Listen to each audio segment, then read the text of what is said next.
என் பெயர் ஆரிஃபா ஃபாத்திமா. என் பள்ளியின் பெயர் ஹோலி ரெடிமஸ் பிரைமரி ஸ்கூல்.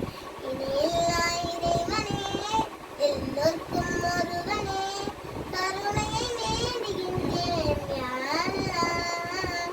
மறைத்தந்த நாயனே, அபூதர் தேசனே, உன் புகழ் பாடுகின்றேன் யா அல்லாஹ். பூமி என்பதே ஓர் பள்ளி வாசலே, கோடி ஜீவனும் அதில் தஞ்சமாகுமே, தவமும் வரமும் எதுவும் நீதானே, தினமும் உனையை பணிவாய் தொழுப்பேனே. இணையில்லா இறைவனே, எல்லோர்க்கும் ஒருவனே, கருணையை வேண்டுகின்றேன்